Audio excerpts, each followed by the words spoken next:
Listeners, are you ready for a monthly literary adventure? Let me introduce you to the BFF Book Club. Join us each month to explore a new book across a wide variety of genres. After reading, connect with fellow book lovers and meet the author in a live Bookish Flights interview. Can't make the live? Don't worry, we'll send you the recording. Our September book club selection is Darkness Calls the Tiger by Janier Trump, which is a World War II historical fiction novel set in Burma. Head over to the link in our show notes to learn more and see our upcoming 2024 BFF Book Club selections.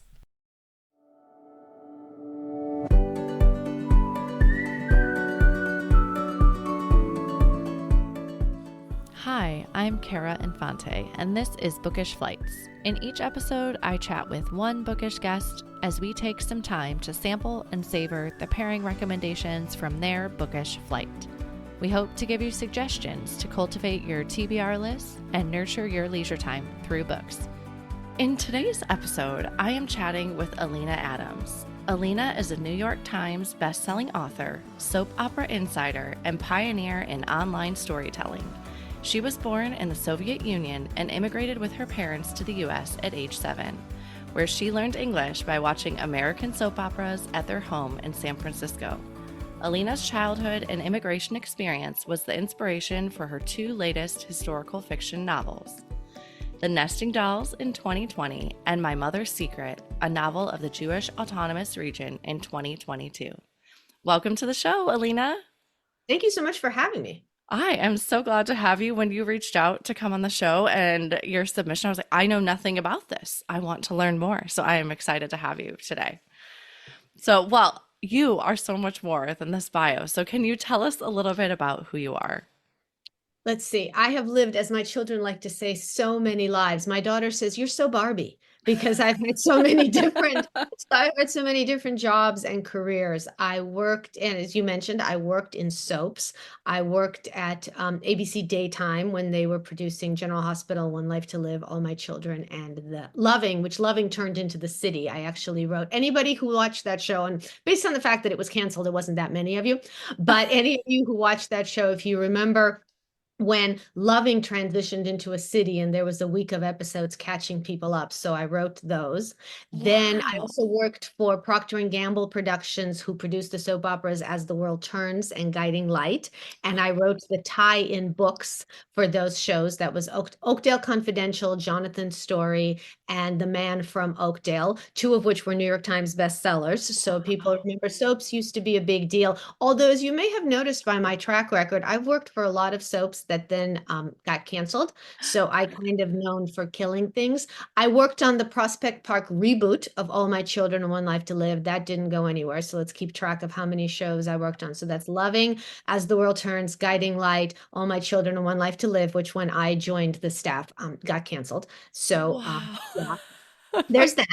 I worked for ABC Sports in their figure skating department. I covered the World Championships, the European Championships. I was in Nagano, Japan for the 1998 Olympics. That was when figure skating was at its sort of highest apex. I was at in Nationals in Detroit in 1994 when Nancy Kerrigan got hit on the knee, which is made skating so popular. So I worked in skating, and now skating isn't as popular anymore. So let's just add that to the list of things I killed.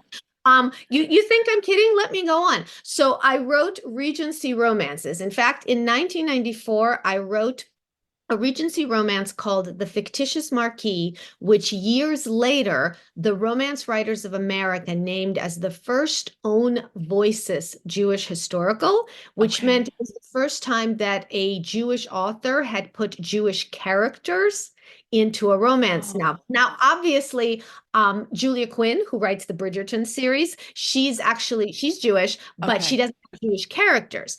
And Georgette Heyer, who is sort of known as the godmother of Regency romance, she had Jewish characters in her books, but she was notoriously anti-Semitic, so that didn't go well. So apparently I was the first Jewish author to put Jewish characters in a Regency romance in 1994, not 1894, not 1944, 1994. But Yeah. wait, the story builds towards the obvious ending. So I wrote The Fictitious Marquis in 1994, and then I wrote Thieves at Heart in 1995, and that closed Avon's Regency romance line. So literally, my book, Thieves at Heart, was the last book published by Avon's Regency romance line. Oh my. Then I did, yeah, you see, there's a trend.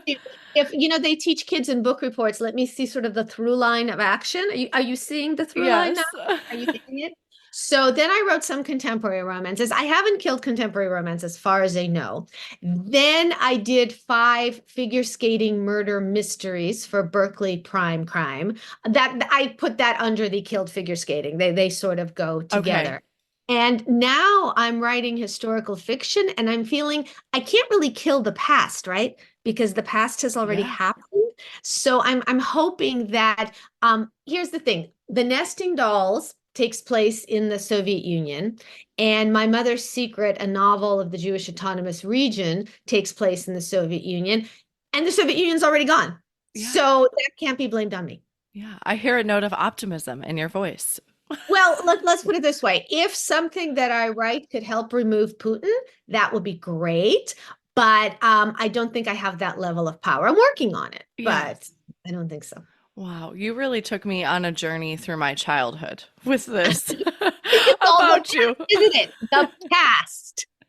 Well, I mean, like with the soap operas, I remember getting home from school and that was the only thing on I could find to watch, right? It was back before the streaming days, and I'm like, I don't want to watch a My soap opera. kids, my kids cannot believe that you used to have to wait to watch the next episode of something. Because Yeah. here's what they do. They either stream something where they drop all the episodes at one time, or they wait for all the episodes to have aired So they can and then go. binge. So to them, the idea that you had to wait a week or, God forbid, a summer in order to find out how something ended. Can you imagine if they had tried to survive Who Shot JR? Yeah. Because not only was that a season cliffhanger, but that year there was a writer's strike. So the show didn't come back until November. So they were off the air, I think, June, July, August, September, October. The youth today, their heads would have probably exploded. The idea that you had to wait to find out what happens in the next episode,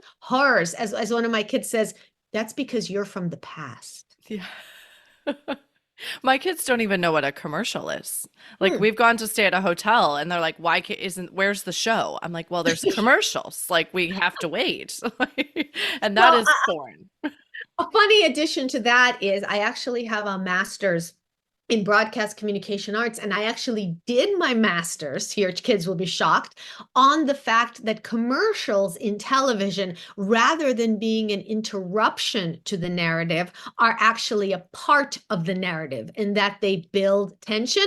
Because, sometimes if you watch a show that originally aired on commercial television, but it's airing on streaming and it doesn't have the commercials, you can see how the writing was building to tension and you needed time in between. It doesn't work as well Yeah. without the commercials. So my argument was they weren't just paying for the show, they were actually a key dramatic component of the show.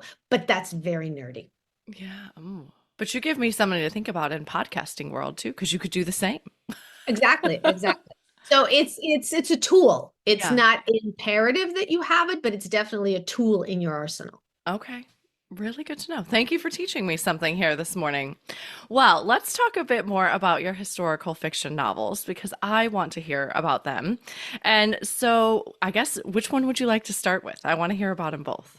Well, let's go chronologically because they Okay. sort of upon each other. So, The Nesting Dolls came out in July of 2020. If anybody ever says to you, "Hey, would you like to release a book in a pandemic?" Go, no. Yeah. But that's, the date was set in advance. It was, months, years actually in Yeah. advance, the way it works in publishing. So, it came out during the pandemic. And it takes place in 3 different time periods. It takes place in Odessa, USSR during the 1930s, which is during Stalin's Great Terror. The title pretty much tells you what life was like there. Yeah. And it takes place in Odessa, USSR in the 1970s, which was during the Jewish Refusnik movement. And was when, I don't know, you're probably too young to remember, but there was lots of support in the US and in the Western world to release Jews from the Soviet Union, many of whom had been refused permission to immigrate multiple times. So they were called refusniks. Okay. And the modern day section takes place in Brighton Beach, Brooklyn, which is a very heavily, it used to be a Russian Jewish area. Now it's more of a Russian speaking area, but it's very much an enclave, a bit of a ghetto, if I might call it that. Sure. But those were the three different sections. And after the book came out in a pandemic, the feedback that I got from readers was they were fascinated most of all by the 1930s section, because for obvious reasons, most history of Europe during that time period focuses on Western Europe because of everything that was going on in Yeah. Western Europe.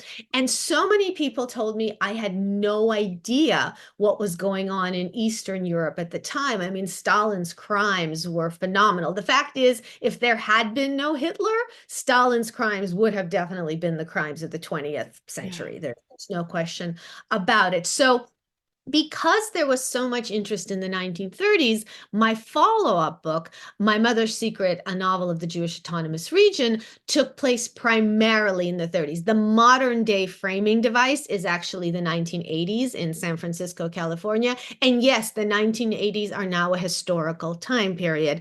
That's something a lot Don't of us tell me that. that's something a lot of us have to process because the 1980s are now history.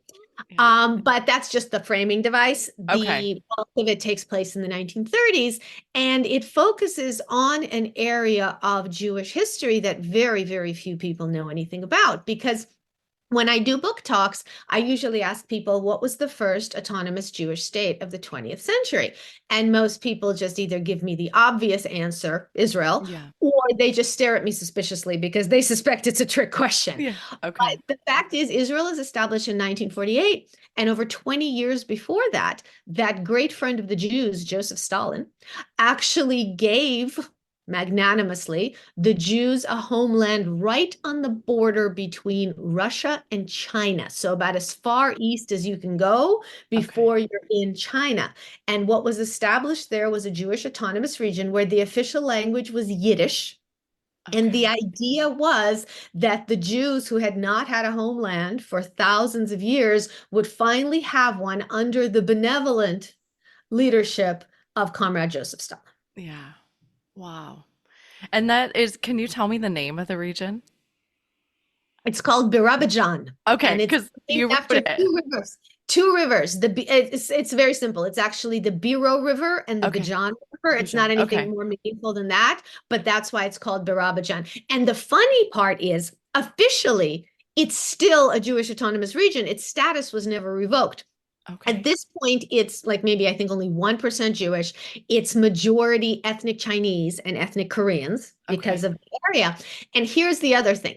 So, releasing a book in a pandemic, not so great. Researching a book in a pandemic, fabulous because you have nothing better to do. Yeah. So, I went down the rabbit hole that is YouTube because, once you start clicking the links, you might never leave. Yeah. And I found a documentary that I believe was made in 2012 about Birabajan. And here's the fascinating thing. Even though it's now mostly ethnically Chinese and Korean, there is video of these adorable Asian children in their classroom singing happy Yiddish songs. Because Oh, as the teacher explains, she says, we're studying the history of, yeah. all kids study this, the history of our town, the history of our state, the history of our Correct. Yeah. and she says, so we're studying that. So there's these adorable little Asian kids are singing Yiddish songs because officially it's still a Jewish autonomous region. Wow. And that's so when you sent that submission, and that was why I was like, can you tell me what it is? Because I don't know how to pronounce it. So I'm like, okay, how do I say this? But I was so intrigued because I have literally never heard, and not that I'm like the most well-read and well-studied person, but I'm like, I have never heard of this place before. So I was very intrigued. So thank you for, There's a wonderful nonfiction book okay. called Where the Jews Aren't. by Okay. Masha Gessen.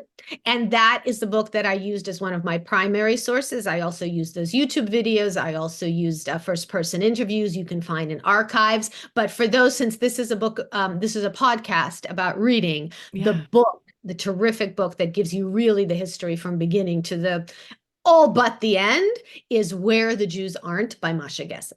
Okay. All right. I will definitely include that in the show notes.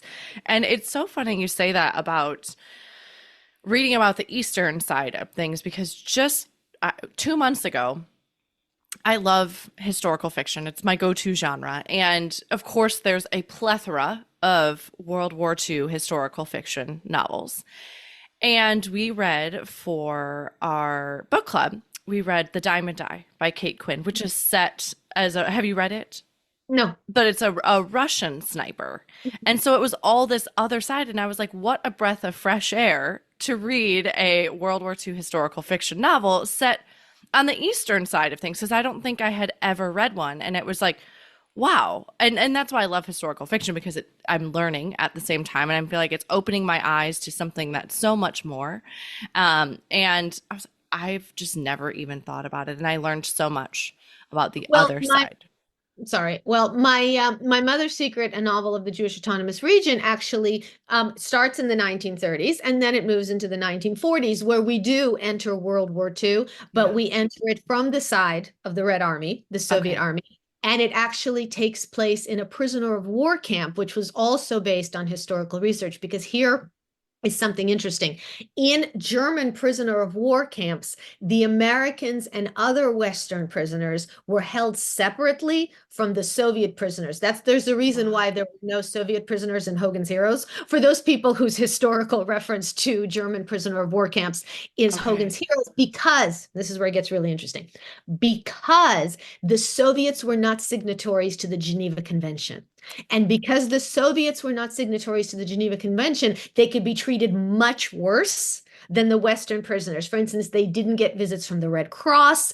They could be Wow. worked as slave labor, which American soldiers could not be, and American officers could not be worked at all. Again, it's part of the Geneva Convention. Wow. So this part was, do you remember a television channel called Decades? For those of us who are history geeks, it was like a dream come true. It's not on the Okay. air, but it was on the air. And here's what it was. They had a regular show every day where they would take the date, like, they say today is May 5th, Okay. and they would do historical looks back at what had Cool. happened on this day. And because Decades was owned by, I think, CBS, they had access to all of this primary footage of how they covered the historical event at the time. So, because as Cool. we all know, how an event is covered at the time tells you something different than how an event is covered 10 years later and 20 years later, Yeah. because attitudes change. So, I saw this piece that apparently this was the story on Decades. And in My Mother's Secret, a novel of the Jewish Autonomous Region, at the end, there is a bibliography of sources. And I actually have a link to YouTube. Again, I do a lot of research on YouTube where you can Okay. actually watch this segment. So apparently, this was the story. This was a Soviet military man who was in a German prisoner of war camp where he was on the Soviet side and there was an American side. And because the Soviets were starving, they were starving and mistreated. I mean, I'm not saying the Western prisoners weren't mistreated Sure. either, but they had to be mistreated within certain parameters, whereas the Soviet prisoners did not. And because this man was a dentist, he was allowed access to the other side of the camp. They let him cross over to the American Okay. side to do dental work. And as a result, the Americans worked with the Soviets to smuggle food over to the Soviet side to what is the word? I am completely blank. Smuggle. Yeah. Smuggle. Okay. Sometimes, here's the thing. I am over 50. And after 50, your brain goes. And you could be in the middle of saying a word and then the word goes away. Okay. So they worked to smuggle food and medicine to the Soviet side. Wow. I had no idea. It's fascinating stuff. And then at one point he even tells the story about how the Germans figured out something was going on. So they dragged out all of the American prisoners, made them stand in line, and told them nobody's going inside until you tell me the name of the person who's organizing this. And as this man was saying, not a single man broke. He said hundreds of men were meant to stand outside in the elements, and not a single one of them gave up his name. So Wow. just some amazing, Amazing. I have amazing the stuff. chills. Yeah, and if you watch it the way he's telling it, you see this elderly man telling this story on the video. It's incredible. And so, but the story gets even better. So the Soviets were liberated, obviously sent to the back to the Soviet Union, and locked up behind the Iron Curtain. And then in 1988, when Ronald Reagan goes to the USSR for a summit with Gorbachev. Actually, coincidentally, my mother and I were there as well. We were visiting the Soviet Union for the first time because with perestroika and everything suddenly became possible to visit the USSR. And my Okay. mother and I were actually staying in the media hotel because that's where they put the Americans, so you wouldn't mingle with the regular people. Yeah. And my mother at one point walked up to a man, tugged him on his sleeve, and went, "Are you Tom Brokaw?" And he said, "Yes." And she said, "Thank you." So that's our Oh. encounter. It was a little bit different. So this Soviet soldier, back to him, so he stands outside this media hotel and he tries to approach anyone who looks like an American journalist. And he gets the attention of Charles Kuralt. And he tells Charles Kuralt this story because he has memorized the names of the Yeah. American soldiers. All these years, he had memorized the names of the American soldiers. And he said, "These are the names of the American soldiers who helped me. I want to find them and thank them." So Charles Kuralt goes back to the US, tracks down some of these men, and orchestrates a reunion between them. Oh my gosh. So, I'm like and gonna that cry over yeah, here. it's amazing. And that video, the link to it is in the index to My Mother's Secret, a novel of the Jewish Autonomous Region. So that was another story. Wow. Once again, I took a true story and I fictionalized it. So when you had mentioned World War II, yes, the book also has a section on World War II, but seen from the Soviet side. Yeah. And it's not the, I guess I should say it's not, historical fiction is my go-to, but sometimes I feel like there's so much World War II out there. I have to take a break, read a Well, different like time period of history well, and here's the funny story. So the reason that Nesting Dolls came to be is because I was talking to my then agent, and she said to me, I've been talking to editors, and they're really getting tired of World War II stories. They feel yeah. like they've told every story that they can. And so I said, "So what you'd like is a story of Jews suffering, but in a different place and a different time." And she said, "Yes." And I said, "I can do that." And then she said, "Russia is really hot right now." And I said, "I can't imagine why. I Yeah. can't imagine what is going on in the world." So that is actually how the Nesting Dolls came to be, from a combination of Russia is really hot right now and editors are getting tired of World War II stories. Although I'll be honest, based on what's being published, I certainly don't see that. Yeah. Absolutely. So, do they have to be read in order? They do not. They're not Okay. connected in any way. The idea is basically every book I write kind of leads into the next one. So to give you an idea, so I wrote The Nesting Dolls, and because the section on the 1930s was so popular, I ended up writing My Mother's Secret, a novel of the Jewish Autonomous Region, which primarily takes place in the 30s.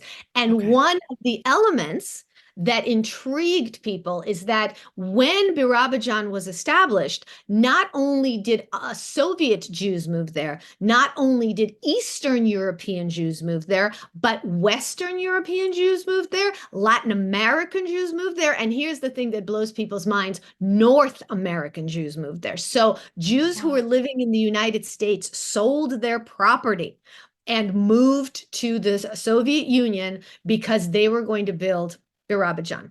And a lot of the Okay. questions that I get in book club talks, because I love doing book club talks. So, if anybody says to you, "Do you want to release a book during a pandemic?" Go, "Nah." But I will say that because of the pandemic, because I did all of my book clubs on Zoom, I Yeah. was able to go places that I wouldn't have otherwise gone. So that I actually really love. What And a it's cool turned out experience. Yeah, it's really, really great. And the question that I very often get when I do book club talks for My Mother's Secret, a novel of the Jewish Autonomous Region, is no, I don't believe that. Why would an American move to the Soviet Union? Especially an American Jew. That Yeah. makes no sense. So the book that I have coming out right now, it's tentatively scheduled for May 1st, 2025. Okay. And right now it's tentatively called Go On Pretending, is actually one where a section of it is about an American couple who end up moving to the Soviet Union, and explores why they would do that and explores their experience. So while my books are not connected and do not have to be read in any kind of order, Sure. the fact is what readers respond to in one book has led me to writing the next one, because I'll delve deeper into a particular area, a particular topic, a particular time, a particular place. Yeah. I love that. And like you said, like that through line, back to the through line is there's a little bit we can pick up part of it into the next book, which is a really fun twist on that. So you have been a very eclectic writer. You've kind of been in all sorts of realms. What has been your favorite one to write? Oh, come on. We were just discussing about how you have 3 kids, I have 3 kids. Pick a kid. We all know we Okay. can. We all know we Okay. can, but we're not going to say it out loud. Okay. So, it's very different. And here's the thing. It was actually all of my books were written at different times in my life. So the funny part is I did my 2 Regency romances and my 2 contemporary romances when I was in my 20s. And as my husband jokes, is I wrote all the romance books before I met him, because now that I had met him, I knew what true romance was, and I couldn't write any more fictitious romance. I did point out to him I did point out to him that after I met him, I started writing murder mysteries. So do with that information what you will. Yeah. But that's his theory. So I wrote Okay. romance in my 20s. Then I wrote the figure skating mysteries right after I had finished working on various skating shows. Because basically, here's the thing. I loved working in figure skating coverage. I love doing live TV. I love the adrenaline rush of live TV. I love traveling around the world. I went to Paris. I went to Switzerland. I went to Japan. I went to Wow. Huntington, West Virginia. That wasn't the most glamorous part, but I did find out that there's places where apparently the public schools lunch menus are read over the radio. So I thought that was a fun fact. You Wow. learn something everywhere. But so I love that. And then I had children. And there's something about having children and traveling around the world that's not really conducive, or at least the child doesn't love it. My oldest was 18 months old when I did this series of 4 skating shows in 4 different cities, and everybody else was just, traveling from city to city. I was flying home for like an afternoon and flying out the next morning just so I could see him. And his response was to pretend he didn't know me. It was like I would come home and it's Oh, like, I don't know who you are, lady, since you left me. yeah. And so as you know, that didn't work. So I wrote the figure skating mysteries at a point in my life where I had given up sort of the traveling and all of that. And I had 3 young kids at home. In fact, my last one, Skate Crime, there is a chapter that will always remind me of, that test you take, that glucose test you take when you're Oh, pregnant, yeah. because Hmm. you have to drink that orange drink and then sit in the doctor's office so they can take your blood every hour. So there's one chapter in Skate Crime, which I wrote while sitting at the doctor's office. So that's my memory of that. So that was that time in Okay. my life. Then the soap opera books were done while I was working for As the World Turns and Guiding Light, which I also loved because it was a dream come true. As you read in the intro, I learned English from watching soaps. Yeah. So to actually be in that world, it Like, was pinch phenomenal. me. Yeah, it was great, walking through the sets and talking to the actors and all of that. So that was a great time in my life. And then the historical fiction was written, when I was a lot older. It was written when I was in my, mid 40s, and now I'm in my early 50s. And it's a very different perspective. Like what I did with all of my traditionally published books is I had gotten the rights back to them and I re-released them as ebooks. And Okay. when I was reading one of my romance novels, When a Man Loves a Woman, the characters were in their early 40s.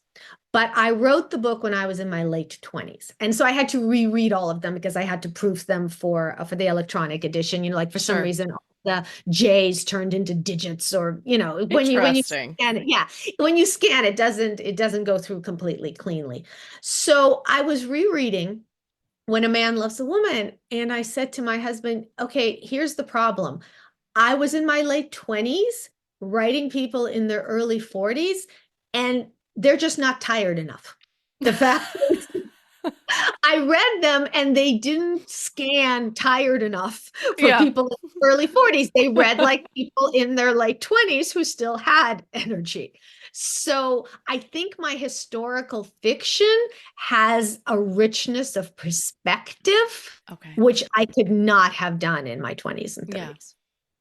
I love that your pull from life. I mean, it makes sense, right? That you're pulling from your life experience and like you said, just giving that perspective and how that adds to the depths of the characters that you're writing and Even when the characters, because in both The Nesting Dolls and in My Mother's Secret, a novel of the Jewish Autonomous Region, it's a family saga. So the characters do start off in their 20s yeah. and then they get older. But I think the 20-year-olds I'm writing now are more tired than the 40-year-olds I wrote in my 20s, because it's like, oh yeah, you're 20 now, but wait to see what's coming. Like earlier when I said when you're 50 and you lose the word smuggle literally in the middle of a sentence. Yeah. So that's the kind of perspective that I bring to it.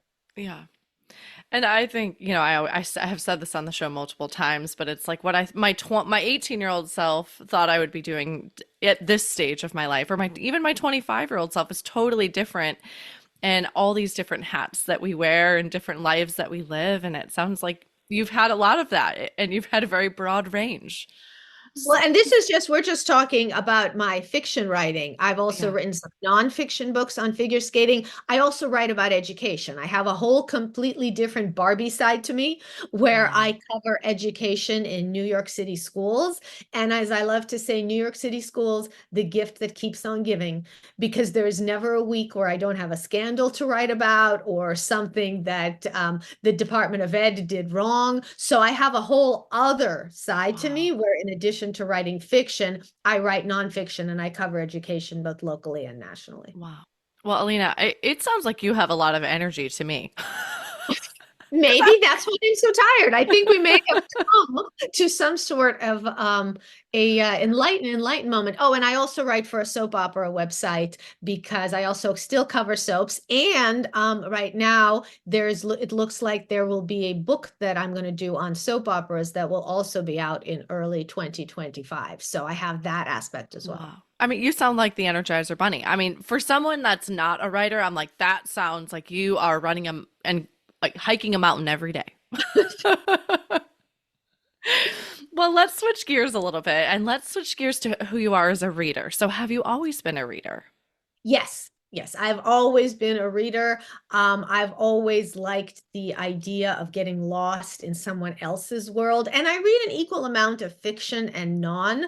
nonfiction, just because sometimes I find that nonfiction does a better job of sort of giving you the background, whereas fiction gives you by personalizing, not, I don't remember, it's been attributed to everyone from Stalin to Hitler to Goebbels, but one death is a tragedy, a million is a statistic. So I think reading nonfiction gives you the statistic, reading Yeah. fiction gives you the tragedy. Yeah. I like that way you say that there. So, what type of genres do you enjoy reading? Oh, so here's the funny thing. I love family sagas, which Yeah. sometimes are historical fiction and sometimes aren't, but I do love family sagas because it's like soaps in the sense that you see a character develop Yeah. and grow. And so I love stories where, you can go through multiple generations. I love family sagas. I love domestic suspense and thrillers, which I read. I've never even tried writing it because there's something about the laying out of clues and narrative that isn't quite, my brain is too all over the place, Okay. but I love reading them. But again, there's overlap because I am a sucker for a family secret. Yeah. Anytime if the book on the cover says, family secrets revealed, I am so there. Yeah. So that's where you see the overlap of the historical saga, the intergenerational saga, and domestic suspense. On the other hand, for nonfiction, I love reading a lot about happiness research. Mhm. because Leo Tolstoy and I are actually in disagreement. He doesn't know it because he's dead, but he wrote at the beginning of Anna Karenina, all happy families are alike, all unhappy families are unhappy in their own ways. I actually disagree. I think it's the opposite. I think unhappy families are more likely to be alike, and I'm intrigued by happy families because they do seem to be different. So I read a lot of happiness research, a lot of positive psychology. I'm listening, just as a little aside, I'm listening right now to Mel Robbins. I think it's one of the most recent episode, her podcast episodes, and it's about a happiness study. It's like 83 years long Mhm. research study they've been doing on happiness. I don't know if you've uncovered this in your reading, but it's fascinating. Yeah, And I love that kind of stuff, and I'd yeah, the rather. number one predictor they say for happiness is relationships, actually. Yeah. So, kind of along your lines of the families, but is the long-term relationships that you have and if they fulfill your life. I So, also obviously read a lot of education research because yeah. since I write about that, so which sometimes overlaps with parenting, but I'm more interested in the educational piece. I love science writing. I especially love Mary Roach. Oh, yeah. She is She's amazing. hilarious. Basically, even if I'm not interested in the topic, she is one author who I will pick up regardless of topic Okay. because I just know she will make it interesting. And I also read a lot of analysis, both scholarly and popular, of television and movies and genres. My husband jokes that I've turned watching TV into reading because I'm more likely to read a piece about a television show. Like right now, I'm reading a book on complex storytelling where they use Breaking Bad and The Sopranos as an example. And I've Okay. never actually watched either of those shows because I'm not a big fan of anti-heroes. If they're people I wouldn't want to spend time with in real life, I don't see why I should spend time with them on TV, but I'm reading about them. So I've turned television into reading. I love it. So it sounds like reading is a huge part of your life. How do you fit that in your busy days? Because it sounds like you're doing a lot. Well, first you have to ignore the children. That's the first one. Well, it's very funny. When we had our first child, you're handed those little booklets at the hospital, like, don't shake the baby. My husband's personal favorite was don't let the baby eat batteries, in case that was something we were planning to do. But one of the other tips was like, pretend to read books so that children will see you reading books and they will become interested in reading books. And I remember at the time going, can we read books and pretend we're watching the children? Because that around. So a lot of that, but also here's one of the nice things. Even though I have a Barbie level cornucopia of jobs, my schedule is flexible Okay. because I am a freelance writer. So that means I can set my schedule myself. And so in that, I find time to read. Okay. I love that. Well, you've also brought three books with you today as part of a book flight. So can you tell us a little bit about how you chose these books to bring?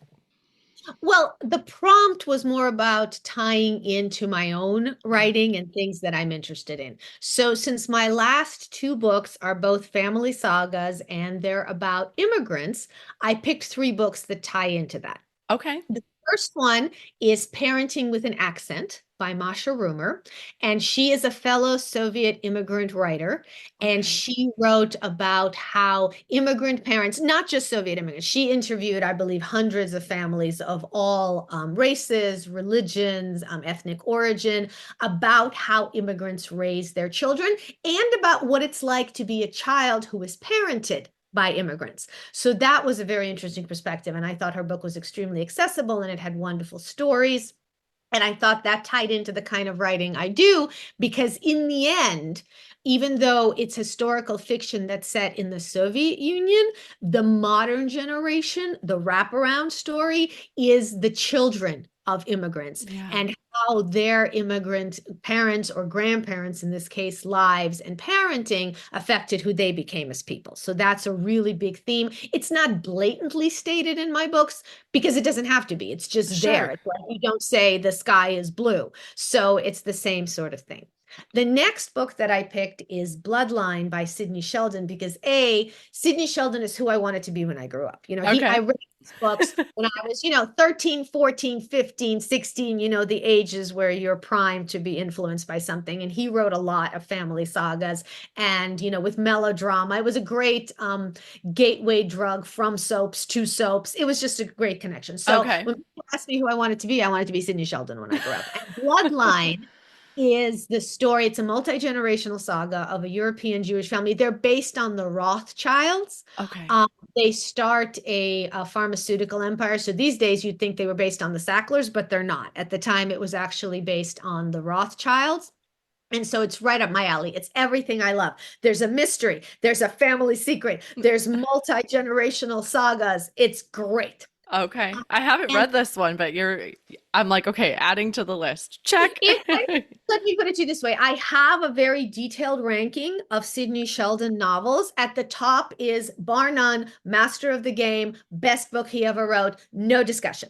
But in second place is Bloodline. So it's Okay. actually my second favorite of his entire over, as it were, and I highly recommend it. I've been seeing this trend of people posting on their like Bookstagram, and it's like the first book they read by this author and then their favorite. And I'm like, that's such a fun little thing to do, to think about, because you might not have, like you said, there's a Well, whole I have backlist by these authors. And so, For Sidney Sheldon, I have a very strict list that you need to follow to read in what order, because even though his best book is Master of the Game, you don't start with that because then okay. everything built from there. You start with Bloodline because it's his second best book, and then it whets your appetite, and then you read a few more, and then there's a few his early stuff that aren't that great, but you need to read it because you're a completist, and then you end with Master of the Game, or else it's not going to work. So I've given Okay. this a lot of thought. Do you, are you a completist by nature with other authors, or was it just because it was Sidney Sheldon? You're like, that was, I'm not with other authors. Like okay. there's a lot of authors who, especially if they've written too many books by the end, like Jonathan Kellerman, I loved his early stuff,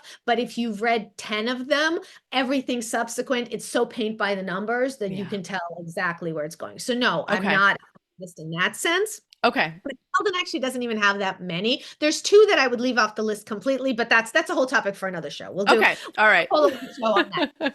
And then the third book that I picked is called The Golden Ticket, A Life in College Admissions Essays. It's also written by a fellow Soviet immigrant, Irina Smith, and it takes a little bit of what Masha Rumer covers in Parenting with an Accent, but it also has that crossover of education, since, as I Yeah. mentioned, I write about education. So it's a combination of the kind of pressure that all parents, but immigrants have sort of their own little subculture put on their children, and the kind of pressure these children feel because they know everything that their parents have sacrificed Yeah. to get them to this place. So it's got that aspect of it. It's got a memoir quality about being a Soviet immigrant growing up in San Francisco in the 80s, and then all the other parts of the Bay Area. So it's kind of a synthesis of all the topics that I'm interested in.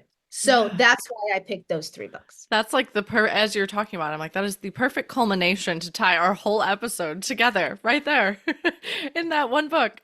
So, well, thank you so much for bringing that book flight. And I am very intrigued to dig into all these. I haven't read any of them. So, thank you for adding to my TBR list today. So, how I love to end our show here is with our bonus pairings. They're just a speed round of questions, so you can answer these really quick. Are you a rereader? Yes, I am. And I have found that if I give myself 10 years between books, because I'm a completely different person, it becomes a completely different book. My favorite book of all time, I know it's very cliched, is To Kill a Mockingbird, Yeah. which I first read, when I was 11 in sixth grade. And I reread it every decade or so. And it's a completely different book every time. Like when I reread it about 20 years ago, my husband is African American. My children are biracial. And I had not noticed in all of my previous readings that she makes reference to that there is actually an interracial family in Mobile, Alabama, and how they're treated. I mean, the first few times I read it, I'd never given it any thought Yeah. at all. And then when I reread it again a couple of years ago at the height sort of the Me Too movement and everything else, I remember thinking, we're all so busy blaming Mayella Ewell for, falsely accusing Tom Robinson of rape, which she is blamed for, but a child, she is 15 or 16 Yeah. years old, sits on the stand and basically flat out tells the court that she's being regularly raped by her father. And everybody shrugs and says, oh, well. If you read Go Set a Watchman, which Okay. is the I guess the Pre, pre prologue, the prequel, prequel. the Yeah. to To Kill a Mockingbird, which came out, not even fully edited. It just came out from her manuscript. She is much more blatant about that. In fact, they have Scout talking about the 12, 13-year-old girls who are walking around pregnant, and everybody knows they're pregnant by their father. She actually has a paragraph about that. So that's something that gets completely lost in the primary narrative for obvious reasons, because it's not about her. Well, I mean, some people point out it's not about Tom Robinson either. It's about Atticus, which brings up a whole set of other issues. But the fact is, Mayella Ewing is treated like a pure villain without addressing the fact that this is a child who's being regularly raped by her father, who forces her to do this, or else he might possibly kill her. Yeah. And that I've never, like you said, I've never thought about. And so, what a dark side to that story. Oh my gosh, it totally changes my perspective of that. So So, yes, I am a rereader. okay, where is your favorite place to read? Oh, anywhere. It's just, here's the thing. I've become what I like to call a born again Kindler, preaching the gospel of Kindle wherever I go, because for the longest time I resisted it. And then in the summer of 2019, we were actually flying to Moscow to visit my oldest son, who was doing an internship there. And not only did we get in right under the wire before the pandemic, but we got in right under the wire, where I certainly do not recommend anyone going to Russia at this time or ever again. So the point of that story is, because we were going to Russia and I couldn't bring a bunch of books with me, and you have to have multiple books to travel, because you never know what Yes. kind of mood you're going to be in. What did you want? Something light? Do you want fiction? Do you want nonfiction? Do you want something heavy? One can't be expected to, pre-make those choices. My husband, who had been a born again Kindler for at least like a decade at that point, convinced me to bring the Kindle. And oh my God, let's put it this way, no book has changed my life, but a reading device has changed my life. Kindle, now that I have it, I can read anywhere. I have it always in my purse. Since I live in New York, subways, great Yep. place for that. If I'm waiting for somebody, I read in the bathtub. I now have a waterproof Kindle. I Love read in it. bed, I read in a chair. I read, I'm turning into Dr. Seuss. I will read it anywhere. Okay. I'm hoping that the Kindle could make an impact. I still can't get into an ebook. I struggle. Well, especially during the pandemic, Yeah. when I could get library books, that really changed it. Although I must say, New York City Public Library during the pandemic lowered the number of books you could borrow at a time to three. And that is just not a manageable number. Three Yeah. is ridiculous. And B, I would like to point out at this time that the pandemic is over and they have not raised the cap yet. So yeah, raise the cap. Yeah. We moved in June of 2020 to San Diego. And it was considered an in-person library service to get a library card. And so for the entire year we lived here before we moved the next summer, I could not get a physical library card. And I couldn't, which meant I could get an e-card and get books for myself, but I had three young kids who we were used to going to the library and getting picture books, but I could not get, I mean, it's fine. We have hundreds of picture books at our house, but I could not get for Well, 1 year books for my kids because I was like, this is ridiculous because it was a in-person service and they weren't open for in-person services. So, okay, I'm now going to confess to a crime. oh, Is so New York City had a limit of three books, and that's just not acceptable.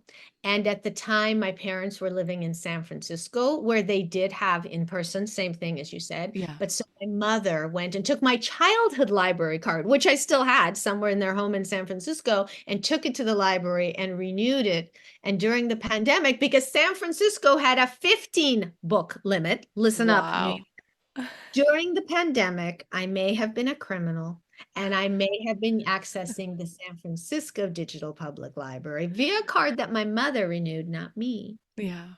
So that's my confession. There you go.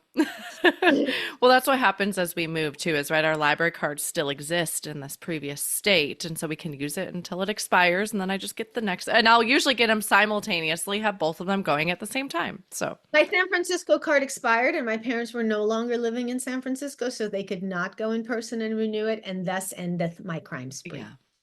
Okay. Good to know. All right. Last question here. What are you reading next? Oh, what am I reading next? I have no idea. I can read you what I have on my Kindle right Sure. now because I have a wide variety of books. So let's see. It's waking up, because usually it wakes up quickly, except when I need it to wake up quickly. Okay.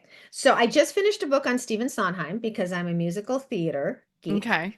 And I am reading a book on skepticism in the paranormal world, basically a researcher who studies paranormal experiences and proves how, not so much debunks them, but proves what aspect of human psychology leads them to seeing such things and believing such things. I read a book Okay. of essays by Nora Ephron, an old one from the 1970s. I just finished a mystery by Elizabeth George, which takes place in a fancy private boarding school. I'm also a sucker, like I'm a sucker for family secrets. I'm a sucker for mysteries that take place in fancy schools because it's kind of like New York high society, and that makes me laugh. Could go on, but those are just some of the most recent titles that I have. Oh, and a fiction novel that I absolutely loved that I am recommending to everyone is called The Women with Two Shadows by Sarah Okay. James. It's a historical fiction about, oh, and actually this is perfectly in time, even though I read it before Oppenheimer came out. It's about life in those towns that they built specifically to work on the nuclear bomb. So those are just some Okay. of the favorites. Wow. I mean, that is an impressive list that you I read a just lot. had, right?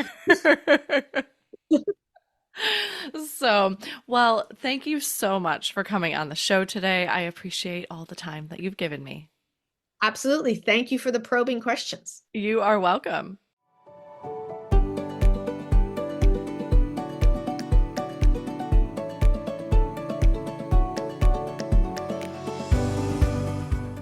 Thank you so much for listening to this episode today with Alina Adams and her book flight of books that include family sagas with the subculture of the immigrant experience.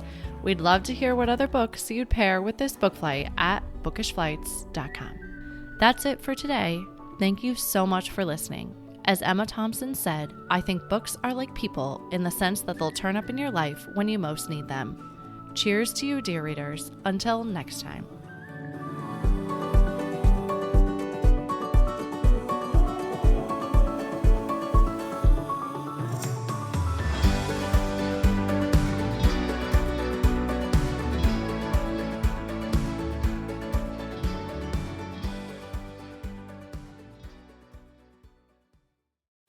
Hey listeners, Bookish Flights has been nominated for the Women in Podcasting Awards in the Authors and Books category.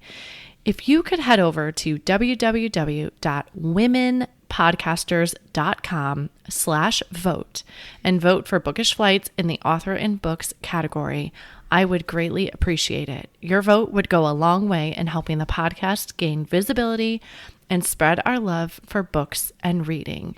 Head to the show notes to get a direct link to vote. Thank you.